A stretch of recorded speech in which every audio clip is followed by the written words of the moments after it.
ನಮಸ್ಕಾರ, ನಾನು ಆರ್ಜೆ ನಾಯನ. ಇವತ್ತು ನಮ್ಮ ಮಂಗಳೂರಿನ ಕೊಟ್ಟಾರ ಚೌಕಿಯಲ್ಲಿರುವಂತಹ ಶ್ರೀಯುತ ರಾಜೇಂದ್ರ ಕಲ್ಬಾವಿ ಅವರ ಮನೆಗೆ ಕರ್ಕೊಂಡು ಹೋಗ್ತಾ ಇದ್ದೀನಿ. Big Rainwater Harvesting in association with AJ Hospital and Research Center. Sir ನಮಸ್ತೆ. ಬನ್ನಿ, ನಮ್ಮ ಮನೆಗೆ ಹಾರ್ದಿಕ ಸ್ವಾಗತ. ಆರ್ಜೆ ನಾಯನ, ಹಾರ್ದಿಕ ಸ್ವಾಗತ. ಈ ಮನೆಗೆ ರೈನ್ ವಾಟರ್ ಹಾರ್ವೆಸ್ಟಿಂಗ್ ಅನ್ನ ಅಳವಡಿಕೆ ಮಾಡಿದ್ದಾರೆ.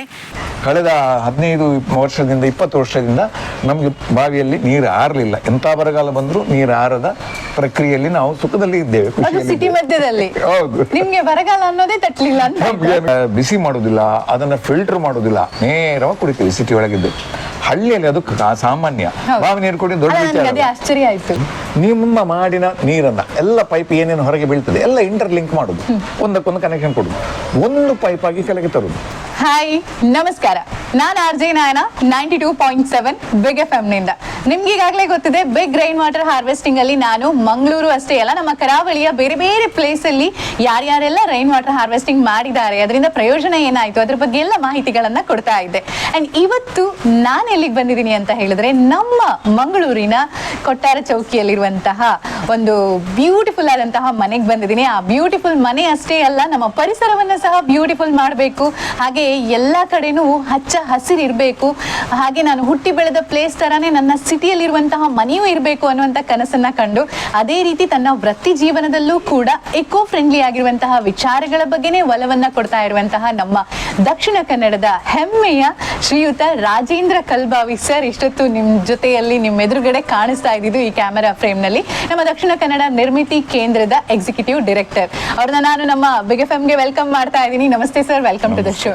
ನಮಸ್ತೆ ಸರ್, ನಾವು ಬಿಗ್ ರೈನ್ ವಾಟರ್ ಹಾರ್ವೆಸ್ಟಿಂಗ್ ಮಾಡ್ತಾ ಇರುವಾಗ ಯಾರ್ಯಾರೆಲ್ಲ ಮಾಡ್ತಾ ಇದ್ದಾರೆ ಅಂತ ಕೇಳುವಾಗ ತುಂಬಾ ಜನ ನಿಮ್ಮ ಹೆಸರನ್ನ ನನಗೆ ಮೆಸೇಜ್ ಮಾಡಿದ್ರು, ಒಮ್ಮೆ ರಾಜೇಂದ್ರ ಕಲ್ಬಾವಿ ಸರ್ನ ಮಾತಾಡಿಸಿ ಅಂತ ಹೇಳಿ. ಅಂಡ್ ಕೊನೆಗೂ ಆ ಗಳಿಗೆ ಬಂದೇ ಬಿಡ್ತು. ಸರ್, ಮೊದಲನೇ ಬಾರಿ ಚೈಲ್ಡ್ಹುಡ್ ಡೇಸ್ ಇಂದ ಹಿಡಿದು ಇವತ್ತಿನ ತನಕ ತಗೊಂಡ್ರೆ ಮೊದಲನೇ ಸಲ ಈ ರೈನ್ ವಾಟರ್ ಹಾರ್ವೆಸ್ಟಿಂಗ್ ಬಗ್ಗೆ ನಿಮ್ಗೆ ಯಾವಾಗ ಗೊತ್ತಾಯ್ತು? ನಮ್ಮ ಅಜ್ಜಿ ಮಳೆ ನೀರು ಬರುವಾಗ ಧಾರೆ ನೀರಿಗೆ ಬಕೆಟ್ ಇಡ್ತಾ ಇದ್ರು. ಊಟ ಆದ್ಮೇಲೆ ಹೋಗಿ ಅದ್ರಲ್ಲೇ ತೊಳಿಯಪ್ಪ ಅಂತ ಹೇಳ್ತಿದ್ರು. ನಾನು ಧಾರೆ ನೀರು ಕೈ ತೊಳಿಬೋದು ತೊಳಿತಾ ಇದ್ವಿ, ಅದೇನು ತಲೆಗೆ ಹೊಳಿಲಿಲ್ಲ. ಆಮೇಲೆ ಈಗ ಅಂತ ಮಾಡ್ತಿದ್ದೆ, ಹೌದು ಆವಾಗದಿಂದೆಲ್ಲ ಸಹಜವಾಗಿ ಹಳ್ಳಿಯಲ್ಲಿ ನಡೀತಾ ಇತ್ತು. ಈಗ ಸಿಟಿ ಬಂದ್ಮೇಲೆ ನಮ್ಗೆ ಅದನ್ನ ಮರೆತು ಹೋಗಿದೆ. ಆ ದೃಷ್ಟಿಯಿಂದ ಮತ್ತೆ ಇದನ್ನ ಜಾಸ್ತಿ ಹೇಳ್ಬೇಕು ಜನಗಳಿಗೆ ಅಂತ ಒಂದು ಮನಸ್ಸು ಒಲವು ತೋರಿ ಈಗ ಮಾಡ್ತಾ ಇದ್ದೀನಿ. ಅದು ನಿಮ್ಮಂತಹ ಇಲಾಖೆಯಲ್ಲಿ ಕಾರ್ಯನಿರ್ವಹಿಸ್ತಾ ಇರುವಂತಹ ಒಬ್ಬ ಅಧಿಕಾರಿ ಇದ್ರ ಬಗ್ಗೆ ಹೇಳ್ತಾ ಇದ್ದಾರೆ ಅಂತಂದ್ರೆ ನನಗಂತೂ ತುಂಬಾ ಸ್ಪೆಷಲ್ ಅನ್ಸುತ್ತೆ ಸರ್. ಯಾಕಂದ್ರೆ ಕೆಲವೊಮ್ಮೆ ಮಾಡೋದಕ್ಕೆ ಅವಕಾಶ ಇದ್ರೂ ಏನೂ ಮಾಡದೇ ಇರುವಂತವರನ್ನ ನಾವು ನೋಡ್ತೀವಿ. ಅಂಥದ್ರಲ್ಲಿ ನೀವು ಇವತ್ತಿನವರೆಗೂ ಇಕೋ ಫ್ರೆಂಡ್ಲಿ ವಿಚಾರಗಳನ್ನ ಪ್ರಸ್ತಾಪ ಮಾಡ್ತಾ ಬಂದಿದ್ದೀರಾ. ಸೊ ನಮ್ಮ ಸಿಟಿಗೆ ರೈನ್ ವಾಟರ್ ಹಾರ್ವೆಸ್ಟಿಂಗ್ ಹೇಗೆ ವರ್ಕ್ ಆಗುತ್ತೆ ಸರ್? ನಮ್ಮ ಮಣ್ಣು ಅಂದ್ರೆ ಇಲ್ಲಿ ಲ್ಯಾಟ್ರೈಟ್ ಸ್ಟೋನ್ ಇದೆ, ಇಲ್ಲಿ ನೀರು ಇಳಿಯುತ್ತಾ, ಇದು ಮಾಡಬಹುದಾ? ಸಹಜವಾಗಿ ಒಂದು ಕಡೆಯಲ್ಲಿ ಲ್ಯಾಟ್ರೈಟ್ ಸ್ಟೋನ್ ಅಲ್ಲಿ ಏನಾಗುತ್ತೆ, ಪೋರಸ್ ಇರೋದ್ರಿಂದ ಮಳೆ ನೀರು ಜೋರಾಗಿ ಬಂದಾಗ ಭೂಮಿಯಲ್ಲಿ ಇಂಗಿದಾಗ ಅದರಲ್ಲಿ ನೀರು ಮೇಲಕ್ಕೆ ಬರ್ತದೆ. ಮೇಲಕ್ಕೆ ಬಂದು ಮತ್ತೆ ಮಳೆ ಕಡಿಮೆ ಆದಾಗ ಅದು ಸ್ವಲ್ಪ ಕೆಳಗೆ ಹೋಗ್ತದೆ. ಇದು ಸಹಜವಾದ ಕ್ರಿಯೆ. ಎಲ್ಲರೂ ಕೇಳುವಂತ ಪ್ರಶ್ನೆ, ಹಾಗೆ ಮೇಲೆ ಬಂದು ಕೆಳಗೆ ಹೋಗ್ತಾ ಇರುವಾಗ ನಾವು ನೀರು ಹಾಕಿ ಏನು ಪ್ರಯೋಜನ? ಇದು ಹೇಗೆ ಆಯ್ತು ಅಂತ ಹೇಳಿದ್ರೆ, ಒಂದು ಮದುವೆ ಫಂಕ್ಷನ್ಗೆ ಹೋಗ್ತೀರಾ ನೀವು, ಸರಿಯಾಗಿ ಊಟ ಮಾಡ್ತಿರೋ, ಹೊಟ್ಟೆ ತುಂಬಿಡುತ್ತೆ, ಇನ್ನು ಊಟ ಮಾಡೋದು ಬೇಡ ಅಂತ ಕೂರ್ತೀವಾ? ಇಲ್ಲ, ಮತ್ತೆ ಹಸಿವಾದಾಗ ಮತ್ತೆ ಹೊಟ್ಟೆ ಖಾಲಿ ಆಗುತ್ತೆ, ಮತ್ತೆ ಊಟ ಮಾಡ್ತೀವಿ. ಅದೇ ರೀತಿ ಭೂಮಿಯಲ್ಲಿ ನಮ್ಗೆ ನೀರು ಖಾಲಿ ಆದಾಗ ನೀರು ಹಾಕುವಂತ ಪ್ರಕ್ರಿಯೆ ಮಾಡಬೇಕು. ಯಾಕಂತ ಹೇಳಿದ್ರೆ ನೋಡಿ, ಮೊದಲು ಸಹಜವಾಗಿ ಎಲ್ಲ ಕಡೆಯಲ್ಲಿ ಕಾಡು ಮೇಡಿತ್ತು. ಭೂಮಿ ಮತ್ತು ಆಕಾಶದ ಸಮ್ಮಿಲನವೇ ಮಳೆಗಾಲ. ಆ ಮಳೆಗಾಲ ಸಮ್ಮಿಲನ ಆದಾಗಲೇ ಇಲ್ಲಿ ಭೂಮಿಯಲ್ಲಿ ಜೀವ ಬರೋದು. ನಾವೇನ್ ಮಾಡ್ತೀವಿ, ಮಳೆ ಬೀಳೋ ಜಾಗವನ್ನ ಮನೆ ಕಟ್ತೀವಿ, ಸ್ಲ್ಯಾಬ್ ಹಾಕ್ತಿವಿ, ರೋಡ್ ಮಾಡ್ತೀವಿ, ಅಷ್ಟು ಭೂಮಿಗೆ ನೀರು ಹೋಗೋದು ಕಡಿಮೆ ಮಾಡ್ತೀವಲ್ಲ. ಸೊ ಆ ನೀರನ್ನಾದ್ರೂ ನಾವು ಹಾಕುವಂತ ಪ್ರಯತ್ನ ಮಾಡಬೇಕು. ಆ ದೃಷ್ಟಿಯಿಂದ ನಾವು ಎಲ್ಲೇ ಇರಲಿ, ನೀವು ನೋಡಿ, ಎಲ್ಲಿ ಈ ಲ್ಯಾಟ್ರೈಟ್ ಸ್ಟೋನ್ ಅಲ್ಲಿ ಅಂತರ್ಜಲ ಮಟ್ಟ ಕಡಿಮೆ ಆಗ್ತಾ ಇದೆ ಅಂತ ಕೇಳ್ತಾ ಇದ್ರೆ, ಆ ಅಂತರ್ಜಲ ಕಡಿಮೆ ಆಗ್ಲಿಕ್ಕೆ ಈ ರೀಸನ್ಗಳು ಕಾರಣ. ಯಾಕೆ ನಾವೆಲ್ಲ ಕವರ್ ಮಾಡ್ತಾ ಇದೀವಿ. ಸೊ ಅದನ್ನ ಸರಿದೂಗಿಸ್ಲಿಕ್ಕೆ ನಾವು ಅಂತರ್ಜಲಕ್ಕೆ ನೀರನ್ನು ಬಿಡ್ತಾ ಇರಬೇಕು. ಆಗೇನಾಗುತ್ತೆ, ಅಂತರ್ಜಲ ಮಟ್ಟ ಮೇಲೆ ಬರ್ತದೆ. ಎಷ್ಟೋ ಬಾವಿಗಳಲ್ಲಿ, ಡ್ರೈ ಆದ ಬಾವಿಗಳಲ್ಲಿ ನೀರು ಉಕ್ಕಿದ ಅದು ಕಾರಣ ಇದೆ. ನಮ್ಮದೇ ಬಾವಿಯಲ್ಲಿ ಕಳೆದ 20 ವರ್ಷದಿಂದ ನಮ್ಗೆ ಬಾವಿಯಲ್ಲಿ ನೀರು ಆರಲಿಲ್ಲ. ಎಂಥ ಬರಗಾಲ ಬಂದರೂ ನೀರು ಆರದ ಪ್ರಕ್ರಿಯೆಯಲ್ಲಿ ನಾವು ಸುಖದಲ್ಲಿ ಇದ್ದೇವೆ, ಅದು ಖುಷಿಯಲ್ಲಿ ಸಿಟಿ ಇದ್ದೇವೆ. ಮಧ್ಯದಲ್ಲಿ ಹೌದು. ನಿಮ್ಗೆ ಬರಗಾಲ ಅನ್ನೋದೇ ತಟ್ಲಿಲ್ಲ ಅಂತ ಆಯ್ತಾ? ನಮ್ಗೇನು ಗೊತ್ತಾಗ್ಲಿಲ್ಲ. ಅಂದ್ರೆ ಸರ್ ನೀವು ರೈನ್ ವಾಟರ್ ಹಾರ್ವೆಸ್ಟಿಂಗ್ ಒಂದು 15-20 ವರ್ಷದ ಹಿಂದೆನೆ ಮಾಡಿದ್ರಾ? 2004ರಿಂದ ಶುರು ಮಾಡಿದ್ದೆ. ಇದು 2024 ಅಂದ್ರೆ 20 ವರ್ಷದ ಹಿಂದೆ. 2004ರಿಂದ ನನ್ನ ಆಫೀಸ್ ನಲ್ಲಿ ಶುರು ಮಾಡಿದೆ. Okay. ಅಲ್ಲಿ ಮಾಡಿದಾಗ ನಮ್ಗೆ ಶುರು ನೀರಿರ್ಲಿಲ್ಲ, ಬೇಸಿಗೆಲಿ 1 ವರ್ಷ ನೀರಿಲ್ಲ. ಮಳೆ ನೀರು ಕೊಯ್ಲು ಮಾಡಿದ್ವಿ. ನಾನು ಹೋಗಿ ಟ್ರೈನಿಂಗ್ ತಗೊಂಡ್ಬಂದೆ ಬೆಂಗಳೂರಲ್ಲಿ, ಟೆಕ್ಸಾಕ್ ಅಂತೇಳಿ ಕಂಪನಿಯಿಂದ. Okay. ಅಲ್ಲಿ ಅಂದ್ರೆ ಗವರ್ಮೆಂಟ್ ಕಂಪನಿ, ಇಂಡಿಯನ್ ಸೈನ್ಸ್ ಅಲ್ಲಿ ಇತ್ತು ಅದರ ಆಫೀಸ್. ಅಲ್ಲಿ ಹೋಗಿ ಟ್ರೈನಿಂಗ್ ತಗೊಂಡು ಬಂದ್ಮೇಲೆ ನಾನು ಮಾಡಿದೆ, ಅಮ್ಮ ಆಫೀಸಲ್ಲಿ ಮಾಡಿದೆ. 2 ವರ್ಷ ಆದ್ರೂ ಅದಕ್ಕೆ ಏನು ಮೇಲೆ ಬರುವಂತದ್ದು ಕಾಣಲಿಲ್ಲ. 3ನೇ ವರ್ಷದಿಂದ ಅಂತರ್ಜಲದಲ್ಲಿ ನೀರು ಕಾಣ್ಲಿಕ್ಕೆ ಶುರುವಾಯ್ತು. Okay. ಬೇಸಿಗೆಯಲ್ಲಿ ಡ್ರೈ ಆಗ್ಲಿಲ್ಲ. ಮಳೆ ನೀರು ಕೊಯ್ಲು ಮಾಡಿದ್ರೆ ಭೂಮಿಯಲ್ಲಿ ನೀರು ಮೇಲೆ ಬರುವ ಸಾಧ್ಯತೆ ಇದೆ ಅನ್ನೋದನ್ನು ಗೊತ್ತಾಯ್ತು. ಆಮೇಲಿಂದ ನಾವು ಇಲ್ಲಿ ಶುರು ಮಾಡಿದ್ವಿ. ಅಂದ್ರೆ ಒಂದು 4 ವರ್ಷ ಬಿಟ್ಟು ಹಾಗೆ. ಸೊ 2004 2008 ಅಂದ್ರೆ 20 ವರ್ಷ ಆಯ್ತು. ಆಲ್ಮೇಲೆ 16 ವರ್ಷ ಆಯ್ತು. ಸೊ ನೀವು ನೀರ್ ಕುಡಿಯೋದಲ್ದೇನೆ ಬೇರೆಯವರಿಗೂ ಕೂಡ ನೀರನ್ನ ಕುಡಿಯೋ ಹಾಗೆ ಮಾಡ್ತಾ ಇದ್ದೀರಾ. ಹೌದು. ಅದು ಎಷ್ಟೋ ಜನರಿಗೆ ಗೊತ್ತಿರೋದಿಲ್ಲ. ಇದು ಏನ್ ಗೊತ್ತಾ, ಈ ಸಿಟಿಯಲ್ಲಿ ನಾನು ಮಾಡ್ಲಿಕ್ಕೆ ಶುರು ಮಾಡಿದ್ಮೇಲೆ ನಾನು ನಮ್ಮ ಅಂತರ್ಜಲ ಯಾವಾಗಲೂ ಕಡಿಮೆ ಆಗ್ಲಿಲ್ಲ ಅಂದ್ಮೇಲೆ ನೀರು ಶುದ್ಧ ಇರಲೇಬೇಕಲ್ಲ ಅಂತ ನಾನು ಈ ನೀರನ್ನ ಯಾವುದೇ ಕಾರಣಕ್ಕೂ, ನಮ್ಮ ಕುಟುಂಬದಲ್ಲಿ ಎಲ್ಲರೂ ಅಷ್ಟೇ, ಅದನ್ನ ನಾವು ಬಿಸಿ ಮಾಡೋದಿಲ್ಲ, ಅದನ್ನ ಫಿಲ್ಟರ್ ಮಾಡೋದಿಲ್ಲ, ನೇರವಾಗಿ ಕುಡಿತೀವಿ. ಸಿಟಿ ಒಳಗಿದ್ದು ಹಳ್ಳಿಯಲ್ಲಿ ಅದು ಸಾಮಾನ್ಯ. ಬಾವಿ ನೀರು ಕುಡಿ ದೊಡ್ಡ ಅಲ್ಲ, ನನ್ಗೆ ಅದೇ ವಿಚಾರ. ಆಶ್ಚರ್ಯ ಆಯ್ತು. ನಾವು ಇಲ್ಲಿ ನೇರವಾಗಿ ಕುಡಿತೀವಿ. ಎಂತ ಬೇಸಿಗೆಯಲ್ಲಿ ಬಂದ್ರು ಸಹ, ಬೇಸಿಗೆಯಲ್ಲಿ ನೀರು ಮಾಡಿ ಕೆಳಗೆ ಹೋಗ್ತದೆ, ಕೆಳಮಟ್ಟಕ್ಕೆ ಹೋದಾಗ ನೀರು ಹಾಳಾಗ್ತದೆ ಅಂತ ಹೇಳ್ತಾರೆ, ಖನಿಜ ಸೇರ್ತದೆ ಅಂತ ಹೇಳ್ತಾರೆ. ಎಂತ ಮಣ್ಣ ಗಟ್ಟಿಸ ಇಲ್ಲ, ಅದು ಶುದ್ಧವಾಗಿರ್ತದೆ. ನಾವು ಕುಡಿದ್ರೆ ಯಾವುದು ನಮ್ಗೆ ಎಂತದು ಶೀತ, ರೋಗ, ಕೆಮ್ಮು, ಕಫ ಏನು ಸಮಸ್ಯೆ ಇಲ್ಲ. ಯಾಕೆ ಮಂಗಳೂರಲ್ಲಿರೋ ಪ್ರತಿಯೊಬ್ರು ಕೂಡ ಈ ತರ ಯೋಚನೆ ಮಾಡಬಾರ್ದು ಅಲ್ವಾ ಸರ್? ಖಂಡಿತ, ನಿಮ್ಗೆ ಏನ್ ಖಂಡಿತ. ಅನ್ಸುತ್ತೆ? ಖಂಡಿತ ಅದು ಪ್ರಯತ್ನ ಮಾಡಿದ್ರೆ ಮಾತ್ರ ಸಾಧ್ಯ. ಮಾಡ್ತಾರೆ ಕೆಲವರು ಹೇಳುದಿಲ್ಲ. ಈಗೀಗ ನಾವು ಪ್ರತಿ ಮನೆಗೆ ಹೋದಾಗ ಹೇಳುದು, ಬಾವಿ ನೀರನ್ನು ಮೊದಲು ಉಪಯೋಗಿಸಿ. ಫ್ಲಾಟಿಗೆ ಹೋದಾಗ ನಾನು ಹೇಳುದಷ್ಟೇ, ಬಾವಿ ಮತ್ತೆ ನಿಮ್ಗೆ ಬೋರ್ವೆಲ್ ಕೂಡ ಇದ್ದಾಗ ಮಳೆಗಾಲದಲ್ಲಿ ಬಾವಿ ನೀರು ಉಪಯೋಗಿಸಿ, ಅದು ಶುದ್ಧ, ಅದು ಸುಲಭ. ಮತ್ತೆ ಬೇಸಿಗೆಯಲ್ಲಿ ಹೋದಾಗ ಬಾವಿ ನೀರು ಖಾಲಿ ಆಯ್ತು ಅಂತ ತಿಳ್ಕೊಳ್ಳುವ, ತುಂಬಾ ತೆಗೆದಿದ್ದಾರೆ, ಆಗ ನಿಮ್ಗೆ ಬೋರ್ವೆಲ್ ಇದ್ರೆ ಬೋರ್ವೆಲ್ ಉಪಯೋಗಿಸಿ. ಅಲ್ಲಿವರೆಗೆ ಬೋರ್ವೆಲ್ ನೀರನ್ನು ಹಾಳು ಮಾಡಬೇಡಿ. ಸೊ ಏನಾಗುತ್ತೆ, ಎರಡೂ ಉಪಯೋಗಿಸ್ಬಿಟ್ಟು ಬಾವಿ ನೀರು ಆ ಕಡೆ ಉಪಯೋಗಕ್ಕೆ ಬರುದಿಲ್ಲ, ಬೋರ್ವೆಲ್ ನೀರು ಖಾಲಿ ಆಗುತ್ತೆ ಅಂತ ಮತ್ತೆ ನಮ್ಮ ಕರೀತಾರೆ. ಏನ್ ಮಾಡುದು, Correct. ಏನಾದ್ರೂ ಮಾಡಿ ನಮ್ಗೆ ಅಂತ. ಎಷ್ಟೋ ಜನರಿಗೆ ಗೊತ್ತಿಲ್ಲ ನಮ್ಮ ಬ್ಯಾಂಕ್ ಅಲ್ಲಿರೋ ಬ್ಯಾಲೆನ್ಸ್ ತರ ಬೋರ್ವೆಲ್ ಅಲ್ಲಿರೋ ನೀರು ಅಂತ. ನೀರು. ಅದನ್ನ ಫಸ್ಟ್ ಖರ್ಚು ಮಾಡ್ಕೊಂಡ್ ಬಿಡ್ತಾರೆ. ಅದು FD ಇದ್ದಾಗೆ ನೋಡಿ. ನಮ್ಮಲ್ಲಿ ಹಾರ್ಡ್ ಕ್ಯಾಶ್ ಅಂತ ಹೇಳಿದ್ರೆ ನದಿ, ತೊರೆ, ಕೆರೆಗಳು, ಎಲ್ಲಿ ನೀರು ಕಾಣ್ತದೆ, ಕೈಯಲ್ಲಿ ದುಡ್ಡು ಕಂಡಾಗೆ ಅದು ನೀರು ಕಾಣ್ತದೆ, ಹೌದು. ಅದು ನಮ್ಗೆ ಕ್ಯಾಶ್ ಇದ್ದ ಹಾಗೆ. ಅದೇ SB ಅಕೌಂಟು ನಮ್ಮಿಂತ ಬಾವಿ, ಎಷ್ಟು ಬೇಕಾದ್ರೂ ಹಾಕಿ, ಎಷ್ಟು ಬೇಕಾದ್ರೂ ತೆಗಿರಿ, ಎಷ್ಟು ಬೇಕಾದ್ರೂ ಹಾಕಿ ತೆಗಿರಿ, ಏನಾಗುದಿಲ್ಲ.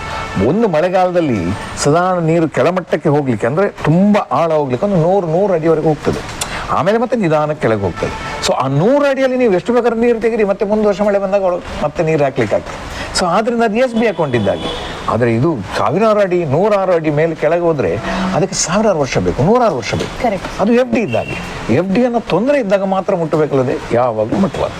ಜಲ ಸಾಕ್ಷರತೆ ಅನ್ನೋದು ಇರ್ಬೇಕು ಅನ್ನೋದು ಅದಕ್ಕೆ ಅನ್ಸುತ್ತೆ. ಇದಕ್ಕೆ. ನಗರ ಬೇರೆ ಎಲ್ಲ ವಿಷಯದಲ್ಲೂ ನಾವು ಮುಂದೆ ಇರ್ತೀವಿ, ಆದ್ರೆ ಈ ಜಲ ಸಾಕ್ಷರತೆಯ ವಿಷಯಕ್ಕೆ ಬಂದಾಗ ಇನ್ನೂ ಸಹ ಕಲಿಯೋದು ಬಹಳಷ್ಟು ಇದೆ ಹೌದು, ಅನ್ನುವಂಥದ್ದು. ಹೌದು. ಸರ್, ಈಗ ರೈನ್ ವಾಟರ್ ಹಾರ್ವೆಸ್ಟಿಂಗ್ ಅನ್ನ ನಮ್ಮ ಮಂಗಳೂರು ಸಿಟಿ ಒಳಗಡೆ ಯಾವ ವಿಧಾನಗಳ ಮೂಲಕ ಅಳವಡಿಸ್ಕೊಳ್ಬಹುದು ಅಂತೀರಾ? ಈಗ ಇಂಡಿಪೆಂಡೆಂಟ್ ಮನೆ ಇರುವವರು, ಅಪಾರ್ಟ್ಮೆಂಟ್, ಎಲ್ರಿಗೂ. ಹೌದು, ಒಂದು ಮನೆ ಇರುವವರು ಏನು ಮಾಡ್ಬೋದು, ಶುರುವಿಗೆ ನಮ್ಮಲ್ಲಿ ಮನೆಯಲ್ಲಿ ಏನು ಬಾವಿ ಇದೆ ಅಥವಾ ನಿಮ್ಮ ಸಮ್ ಟ್ಯಾಂಕ್ ಇದೆ, ಯಾವುದಿದ್ರೆ ಇರಲಿ, ಶುರುವಿಗೆ ಮಳೆ ನೀರನ್ನು ನಿಮ್ಮ ಮಾಡಿನ ಹೊರಗೆ ನೀರು ಏನು ಚೆಲ್ಲಿ ತೋಡಿಗೆ ಹೋಗ್ತದೆ.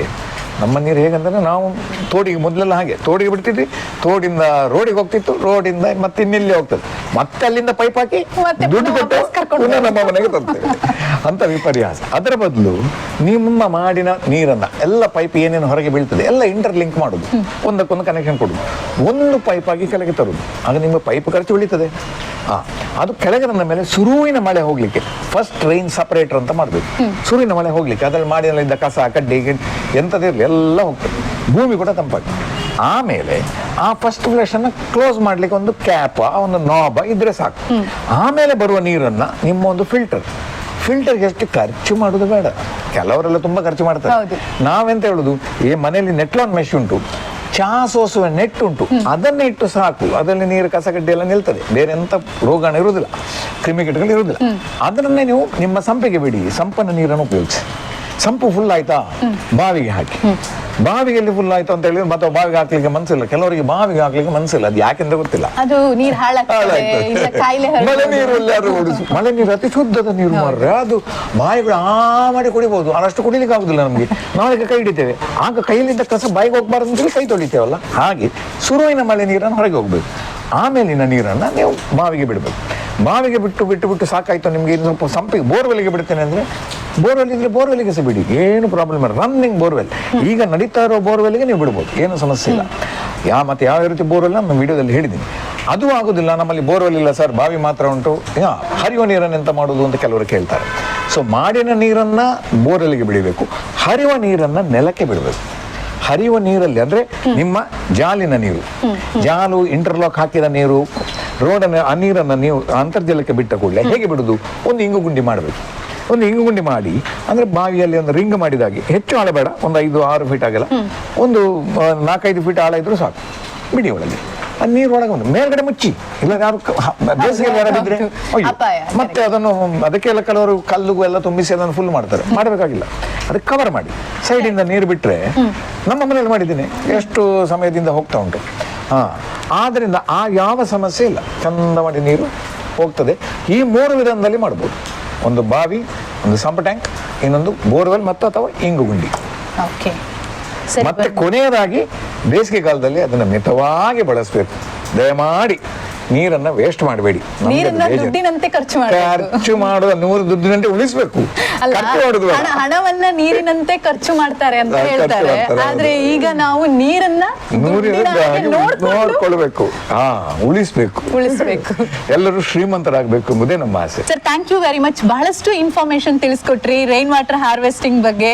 ನನಗೂ ಖುಷಿ ಆಯ್ತು. ಅವರ ಮನೆಯಲ್ಲಿ ಅಳವಡಿಸಿರುವಂತಹ ಒಂದು ರೈನ್ ವಾಟರ್ ಹಾರ್ವೆಸ್ಟಿಂಗ್ ಸಿಸ್ಟಮ್ ನ ನಾನು ನಿಮ್ಗೆ ವಿಡಿಯೋದಲ್ಲಿ ಕೂಡ ತೋರಿಸ್ಲಿಕ್ಕಿದೆ.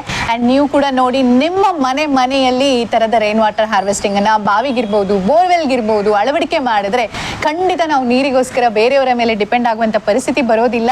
ಇನ್ನು ಇಷ್ಟು ಮಳೆ ಸುರಿಯುವಂತ ಪ್ಲೇಸ್ ಅಲ್ಲಿ ನಾವು ನೀರಿಲ್ಲ ಅನ್ನೋದು ಸಹ ನಮ್ಮ ಮೂರ್ಖತನ ಅಥವಾ ನಮಗೆ ಎಜುಕೇಶನ್ ಇಲ್ಲ ಅನ್ನುವ ಪರಿಸ್ಥಿತಿ ಆದಿತ್ತು ಅಂತ. ಅಂತಹ ಪರಿಸ್ಥಿತಿಯನ್ನ ನಾವು ತಂದ್ಕೋಬಾರ್ದು ಅಂತಂದ್ರೆ ಈಗಲೇ ನಾವು ಜಲ ಸಾಕ್ಷರರಾಗಬೇಕು ಅಂತ. Sir, thank you very much big F M ಪರವಾಗಿ. ಅಂಡ್ ನಾವು ಬಿಗ್ ಎಫ್ ಎಂ ಇಂದ ರೈನ್ ವಾಟರ್ ಹಾರ್ವೆಸ್ಟಿಂಗ್ ಕ್ಯಾಂಪೇನ್ ಮಾಡ್ತಾ ಇದ್ದೀವಿ. AJ hospital and research centre ಕಡೆಯಿಂದ ಈ ಒಂದು ಸಹಯೋಗದೊಂದಿಗೆ ನಡೆಸ್ತಾ ಇರುವಂತಹ ಈ ಅಭಿಯಾನಕ್ಕೆ ತಾವು ಭಾಗಿಯಾಗಿ ಮಾಹಿತಿಯನ್ನ ಕೊಟ್ಟಿದ್ದಕ್ಕಾಗಿ ನಾನು ಎಲ್ಲ ಕೇಳುಗರ ಪರವಾಗಿ ವಂದನೆಗಳನ್ನ ನಮಸ್ಕಾರ. ಎಲ್ಲ ಕೇಳುಗರಿಗೆ ಸಹ ಮಳೆ ನೀರು ಕೊಯ್ಲನ್ನು ಅಳವಡಿಸಿ, ನೋಡುಗರೆಲ್ಲ ಮಳೆ ನೀರು ಕೊಯ್ಲನ್ನು ಅಳವಡಿಸಿ, ಮತ್ತೆ ನೀವು ಸುಖವಾಗಿರಿ, ನಾವು ಸುಖವಾಗಿರೋಣ.